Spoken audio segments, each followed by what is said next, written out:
ਹੁਣ ਗੁਰਮੁਖ ਪਿਆਰਿਓ, ਆਪਾਂ ਨੇ ਗੁਰਬਾਣੀ ਗੁਰੂ ਕੋਲੋਂ ਭੇਦ ਲੈਣਾ। ਪਹਿਲਾਂ ਤੇ ਅਸੀਂ ਜਦੋਂ ਗੁਰਬਾਣੀ ਗੁਰੂ ਕੋਲੋਂ ਭੇਦ ਲੈਣ ਦੀ ਗੱਲ ਕਰਦੇ ਹਾਂ, ਆਪਾਂ ਥੋੜ੍ਹਾ ਜਿਹਾ ਇਹ ਸੋਚੀਏ, ਇਹ ਵਿਚਾਰੀਏ ਕਿ ਸਾਨੂੰ ਗੁਰਬਾਣੀ ਦੀ ਸਮਝ ਕਿੱਦਾਂ ਆਏਗੀ। ਸਾਨੂੰ ਗੁਰਬਾਣੀ ਦੀ ਸਮਝ ਆਉਂਦੀ ਨਹੀਂ ਤਾਂ ਕਿਉਂ ਨਹੀਂ ਆਉਂਦੀ, ਇਹਦੇ ਵਿੱਚ ਆਪਾਂ ਥੋੜ੍ਹਾ ਜਿਹਾ ਲੈ ਕੇ ਚੱਲਾਂਗੇ। ਚਲੋ ਠੀਕ ਹੈ, ਗਹਿਰਾਈ ਤੱਕ ਜਿਹੜੇ ਗੁੱਝੇ ਭੇਦ ਹੈ ਉਹ ਤੇ ਕੋਈ ਗੁਰਮੁਖੀ ਲੱਭ ਸਕਦਾ, ਉਹ ਤੇ ਗੁਰਮੁਖਾਂ ਦੇ ਹਿੱਸੇ ਆਏ ਆ, ਪਰ ਸਾਨੂੰ ਮੋਟੇ ਤੌਰ ਤੇ ਸਮਝ ਆ ਸਕਦੀ ਹੈ। ਕਦੋਂ ਆਏਗੀ ਸਾਨੂੰ ਸਮਝ? ਉਦੋਂ ਆਏਗੀ ਗੁਰਮੁਖ ਪਿਆਰਿਓ ਜਦੋਂ ਆਪਾਂ ਚੌਥੇ ਪਦ ਤੇ ਜਾਵਾਂਗੇ। ਹੁਣ ਆਪਾਂ ਚੌਥੇ ਪਦ ਤੇ ਕਦੋਂ ਜਾਵਾਂਗੇ ਸਾਨੂੰ ਇਹ ਨਹੀਂ ਪਤਾ ਲੱਗਦਾ ਹੈਗਾ। ਚੌਥੇ ਪਦ ਤੇ ਜਾਣਾ ਕੋਈ ਦੂਰ ਨਹੀਂ ਹੈਗਾ ਕਿਤੇ, ਚੌਥਾ ਪਦ ਕੋਈ ਪ੍ਰਦੇਸ਼ 'ਚ ਨਹੀਂ ਹੈਗਾ ਗੁਰਮੁਖ ਪਿਆਰਿਓ। ਉੱਦਾਂ ਹੈ ਚੌਥਾ ਪਦ, ਨਾਂ ਬਹੁਤ ਵੱਡਾ ਹੈ, ਨਾਂ ਵੀ ਵੱਡਾ ਹੈ ਤੇ ਹੈ ਵੀ ਉੱਚਾ ਹੈ। ਉੱਥੇ ਜਾ ਕੇ ਜੀਵ ਮੁਕਤ ਹੋ ਜਾਂਦਾ ਹੈ, ਉੱਥੇ ਜਾ ਕੇ ਜੀਵ ਮੁਕਤ ਹੋ ਜਾਂਦਾ ਹੈ। ਭਾਵ ਜਦੋਂ ਅਸੀਂ ਫੁਰਨਿਆਂ ਤੋਂ ਰਹਿਤ ਹੋ ਗਏ, ਅਸੀਂ ਆਪਣੇ ਵਿਚਾਰਾਂ ਨੂੰ ਮਾਰ ਲਿਆ, ਉਸੇ ਵੇਲੇ ਗੁਰਮੁਖ ਪਿਆਰਿਓ ਇਹ ਮਨ ਬੱਚਾ ਚੌਥੇ ਪਦ ਤੇ ਚਲਾ ਜਾਂਦਾ ਹੈ। ਜਦੋਂ ਵੀ ਅਸੀਂ ਫੁਰਨਿਆਂ ਤੋਂ ਰਹਿਤ ਹੋ ਗਏ, ਮਨ ਬੱਚਾ ਚੌਥੇ ਪਦ ਤੇ ਚਲਾ ਜਾਂਦਾ ਹੈ। ਜਦੋਂ ਅਸੀਂ ਫੁਰਨਿਆਂ ਤੋਂ ਰਹਿਤ ਹੋ ਕੇ ਗੁਰਬਾਣੀ ਪੜ੍ਹਦੇ ਹਾਂ, ਜਦੋਂ ਉਦੋਂ ਆਪਾਂ ਗੁਰਬਾਣੀ ਪੜ੍ਹਾਂਗੇ ਨਾ ਗੁਰਮੁਖੋ, ਆਪਾਂ ਨੂੰ ਗੁਰਬਾਣੀ ਦੀ 75 ਪੈਸੇ ਸਮਝ ਆ ਜੂਗੀ ਕਿ ਵਾਕਈ ਸਾਡਾ ਗੁਰੂ ਸਾਨੂੰ ਇਸ ਕੁਝ ਸਮਝਾਉਣਾ ਚਾਹੁੰਦਾ ਹੈ। 25 ਕੁ ਪੈਸੇ ਚਲੋ ਕੁਝ ਗਹਿਰਾਈ ਦੇ, ਕੁਝ ਗੁੱਝੇ ਭੇਦ ਹੈ ਸ਼ਬਦਾਂ ਦੇ ਜਿਹੜੇ ਨਹੀਂ ਪਤਾ ਲੱਗਦਾ, ਪਰ 75 ਪੈਸੇ ਆਪਾਂ ਨੂੰ ਤਕਰੀਬਨ, ਜੇ 75 ਨਹੀਂ ਤਾਂ 50% ਤੇ ਸਾਨੂੰ ਗੁਰਬਾਣੀ ਦੀ ਸਮਝ ਨੋਰਮਲੀ ਆ ਜਾਂਦੀ ਹੈ। ਪਰ ਉੱਥੇ ਫਿਰ ਪਾਤਸ਼ਾਹ ਕਹਿੰਦੇ ਹੈ ਵੀ ਭਲਿਆ ਇੱਕ ਜੁਗਤੀ ਅਪਣਾ ਲੈ, ਇੱਕ ਜੁਗਤੀ ਅਪਣਾ ਲੈ ਪੁੱਤਰ। ਕਿਹੜੀ ਜੁਗਤੀ ਹੈ? ਪਾਤਸ਼ਾਹ ਕਹਿੰਦੇ ਤੈਨੂੰ ਅੱਜ ਤੱਕ ਪੜ੍ਹ ਕੇ ਤਾਂ ਤੂੰ ਗੱਡੇ ਭਰ ਦਿੱਤੇ, ਪੜ੍ਹ ਤੂੰ ਬਹੁਤ ਲਿਆ, ਪੜ੍ਹੀਏ ਜੇਤੀ ਆਰਜਾ, ਪੜ੍ਹੀਏ ਜੇਤੇ ਸੁਆਸ।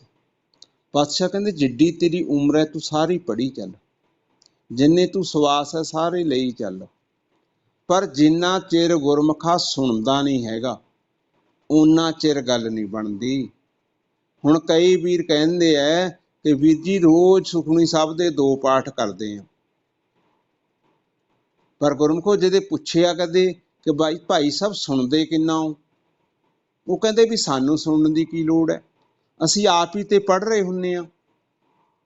ਉਹ ਗੁਰਮੁਖੋ ਆਪ ਹੀ ਪੜ੍ਹ ਕੇ ਅਸੀਂ ਸੁਣਨਾ ਹੁੰਦਾ, ਜੇ ਆਪ ਪੜ੍ਹ ਕੇ ਅਸੀਂ ਸੁਣਾਂਗੇ ਤਾਂ ਸਾਡੇ ਕੰਨਾਂ ਦੇ ਰਸਤੇ ਉਹ ਪੜ੍ਹੀ ਹੋਈ ਬਾਣੀ ਨੀਚੇ ਉਤਰੂਗੀ, ਨਹੀਂ ਤਾਂ ਅਸੀਂ ਮੂੰਹ ਤੋਂ ਪੜ੍ਹ ਕੇ ਬਾਹਰ ਖਾਲੀ ਖਲਾ ਦੇ ਵਿੱਚ ਛੱਡਤੀ। ਉਹ ਆਪਾਂ ਨੇ ਮੁਖ ਤੋਂ ਉਚਾਰਨ ਕੀਤਾ, ਉਹ ਖਾਲੀ ਖਲਾ ਦੇ ਵਿੱਚ ਛੱਡਤੀ, ਉਸ ਦਾ ਸਾਡੇ ਉੱਤੇ ਗੁਰਮੁਖੋ ਕੋਈ ਅਸਰ ਨਹੀਂ ਹੋਣਾ, ਜਿੰਨੀ ਮਰਜ਼ੀ ਗੁਰਬਾਣੀ ਪੜ੍ਹੀ ਜਾਏਗੀ।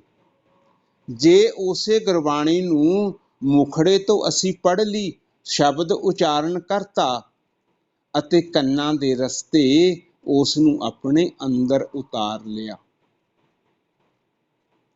ਜਦੋਂ ਕੰਨਾਂ ਦੇ ਰਸਤੇ ਅੰਦਰ ਉਤਾਰਨ ਲੱਗੇ ਤੇ ਜਾਂਦੀ ਜਾਂਦੀ ਬਾਣੀ ਨੂੰ ਆਪਾਂ ਨੇ ਪ੍ਰੇਮ ਦੇ ਰੰਗ ਦੇ ਵਿੱਚ ਰੰਗ ਦਿੱਤਾ। ਪ੍ਰੇਮ ਦੇ ਰੰਗ ਦੇ ਵਿੱਚ ਉਹ ਕਿਵੇਂ ਰੰਗੀ ਜਾਊਗੀ?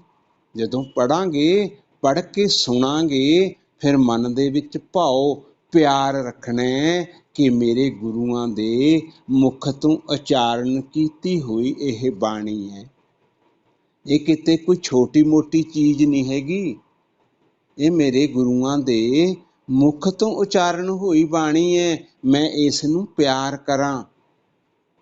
ਹੁਣ ਗੁਰਮੁਖ ਪਿਆਰਿਓ, ਇਸ ਤਰੀਕੇ ਨਾਲ ਤੁਸੀਂ ਗੁਰਬਾਣੀ ਅੱਜ ਪੜ੍ਹ ਕੇ ਸ਼ਾਮ ਨੂੰ ਨਿਤਨੇਮ ਕਰਕੇ ਵੇਖ ਲਿਓ, ਦੇਖੋ ਫਿਰ ਕਿੱਦਾਂ ਆਨੰਦ ਆਉਂਦਾ। ਫਿਰ ਤੁਹਾਨੂੰ ਪਤਾ ਲੱਗੂਗਾ ਕਿ ਰਹਿਰਾਸ ਸਾਹਿਬ ਦੇ ਵਿੱਚ ਕੀ ਲਿਖਿਆ, ਨਿਤਨੇਮ ਦੇ ਵਿੱਚ ਕੀ ਲਿਖਿਆ, ਫਿਰ ਪਤਾ ਲੱਗੂਗਾ।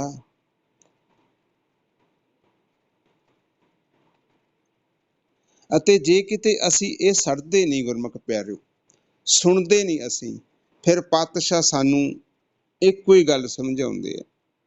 ਕਹਿੰਦਾ ਪੜ੍ਹ ਪੜ੍ਹ ਕੇ ਲੋਕੀ ਝਗੜਾ ਕਰਦੇ ਆ ਆਪਸ ਦੇ ਵਿੱਚ, ਆਪਦਾ ਗਿਆਨ ਦੱਸਦੇ ਹੈ ਵੀ ਮੈਨੂੰ ਗਿਆਨ ਹੈ, ਉਹ ਕਹਿੰਦਾ ਮੈਨੂੰ ਗਿਆਨ ਹੈ। ਫਿਰ ਉਹਦੇ ਸ਼ਬਦਾਂ ਦਾ ਵਿਖਿਆਨ ਕਰਦੇ ਹੈ ਤੇ ਨਾਲੇ ਵਿਖਿਆਨ ਦੇ ਵਿੱਚ ਲੜਾਈ ਕਰਦੇ ਹੈ। ਕਿਉਂ? ਕਿਉਂ ਉਹ ਮਾਇਆ ਦੇ ਰੰਗ ਦੇ ਵਿੱਚ ਰੰਗੇ ਹੋਏ ਨੇ, ਉਹ ਗੁਰਬਾਣੀ ਦੇ ਰੰਗ ਦੇ ਵਿੱਚ ਨਹੀਂ ਰੰਗੇ ਹੋਏ। ਮਾਇਆ ਨੇ ਉਹਨਾਂ ਦੀ ਸੁਰਤ ਗਵਾਤੀ, ਮਾਇਆ ਨੇ ਉਹਨਾਂ ਦੀ ਮੱਤ ਮਾਰਤੀ।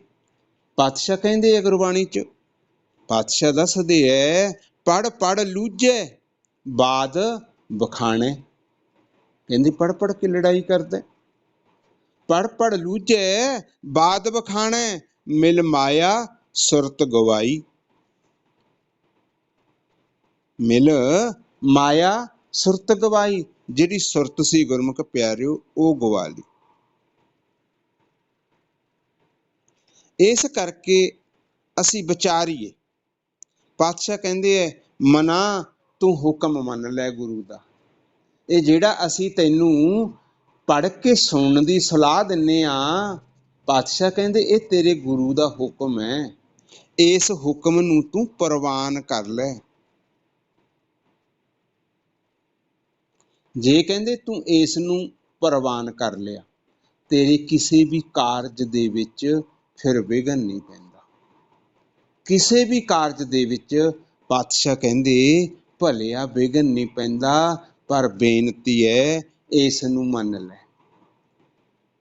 ਬਾਦਸ਼ਾਹ ਗੁਰਬਾਣੀ 'ਚ ਕਹਿੰਦੇ ਐ ਮਨ ਰੇ ਹੁਕਮ ਮੰਨ ਸੁਖ ਹੋਏ। ਕਹਿੰਦੇ ਹੁਕਮ ਨੂੰ ਮੰਨ ਲੈ ਤੈਨੂੰ ਸੁਖ ਪ੍ਰਾਪਤ ਹੋ ਜਾਊਗਾ। ਮਨ ਰੇ ਹੁਕਮ ਮੰਨ ਸੁਖ ਹੋਏ, ਪ੍ਰਭ ਭਾਣਾ ਆਪਦਾ ਭਾਮਦਾ ਜਿਸ ਬਖਸ਼ੈ। ਉਸ ਨੂੰ ਭਾਣਾ ਮੰਨਣ ਲਾ ਦਿੰਦਾ।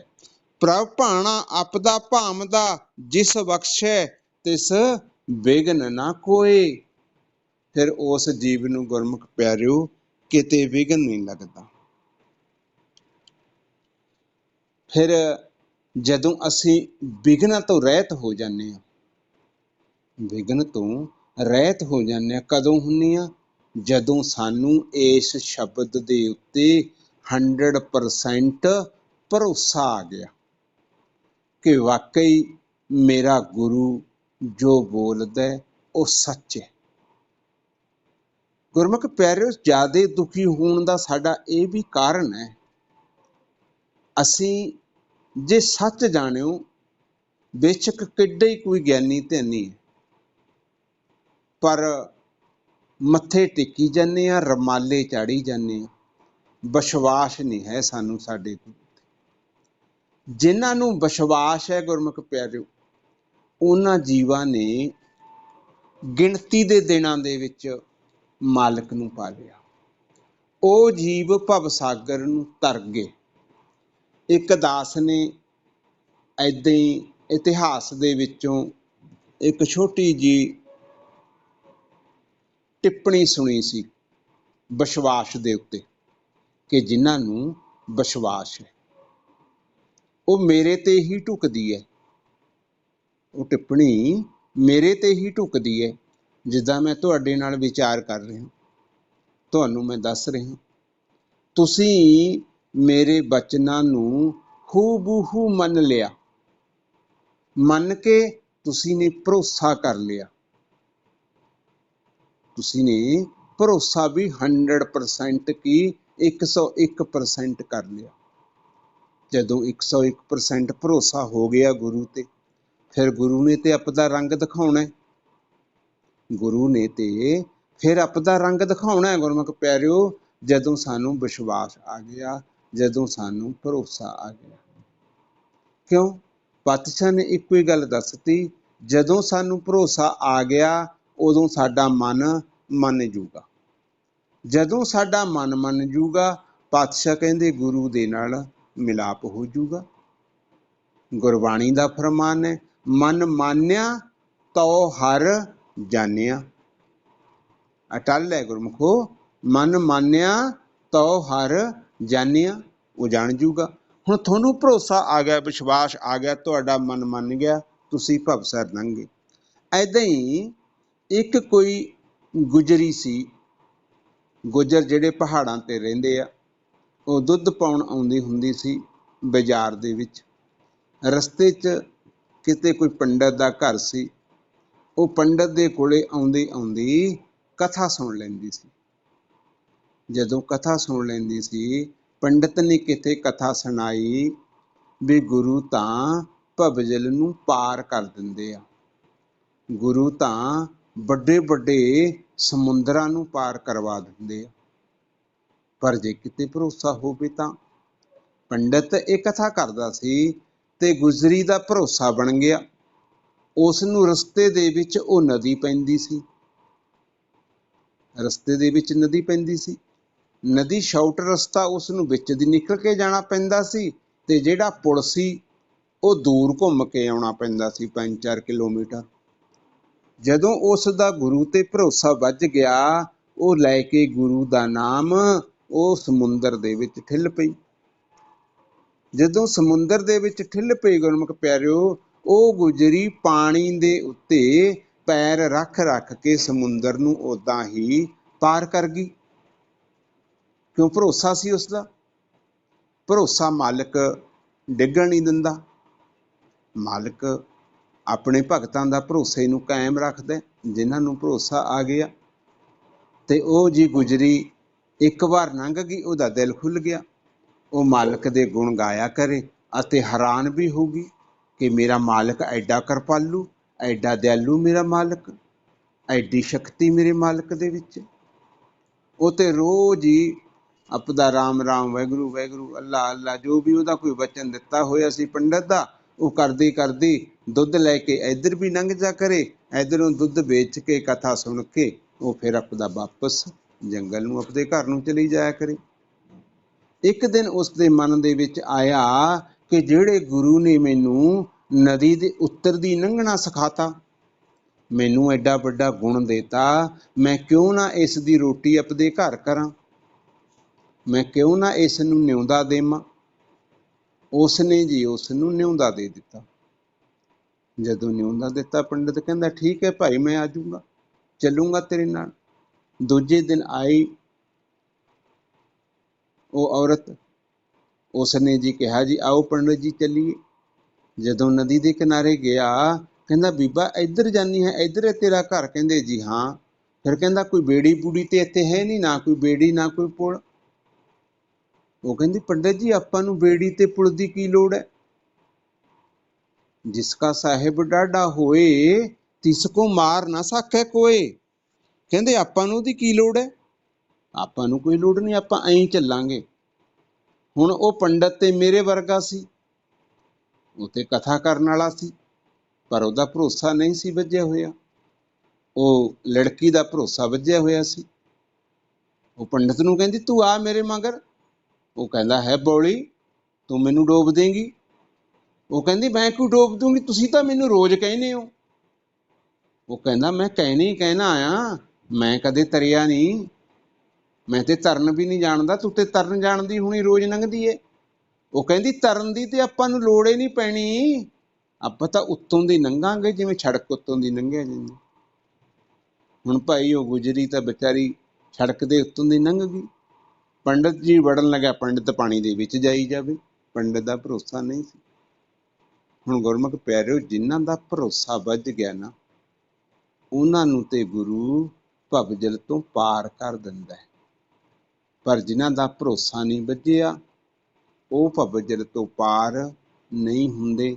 ਦਾਸ ਦੇ ਕੋਲੇ ਤੇ ਐਦਾਂ ਦੇ ਕਾਫੀ ਸੰਗਤਾਂ ਦੀਆਂ ਐਗਜ਼ੈਂਪਲਾਂ ਸੁਣਨ ਨੂੰ ਮਿਲੀਆਂ ਨੇ, ਕਾਫੀ ਸੰਗਤਾਂ ਦੀਆਂ ਐਗਜ਼ੈਂਪਲਾਂ ਮਿਲੀਆਂ ਨੇ ਸੁਣਨ। ਇਸ ਕਰਕੇ ਆਪਾਂ ਨੇ ਧੰਨ ਧੰਨ ਸਾਹਿਬ ਸ੍ਰੀ ਗੁਰੂ ਗ੍ਰੰਥ ਸਾਹਿਬ ਤੇ ਭਰੋਸਾ ਕਰਨਾ। ਗੁਰਮੁਖ ਪਿਆਰਿਓ, ਭਰੋਸਾ ਵੀ 100% ਕਰਨਾ। ਜਦੋਂ ਅਸੀਂ ਭਰੋਸਾ ਕਰ ਲਿਆ ਅਤੇ ਫਿਰ ਮੇਰਾ ਮਾਲਕ ਦੂਰ ਨਹੀਂ ਹੈ, ਬਿਲਕੁਲ ਨੇੜੇ ਹੈ। ਨਿਕਟ ਵਸੈ ਨਾਹੀ ਪ੍ਰਭ ਦੂਰੇ। ਪ੍ਰਭ ਨੇੜੇ ਵਸਦਾ ਗੁਰਮੁਖ ਪਿਆਰਿਓ, ਦੂਰ ਨਹੀਂ ਹੈ, ਬਸ ਜ਼ਰੂਰਤ ਹੈ ਭਰੋਸੇ ਦੀ।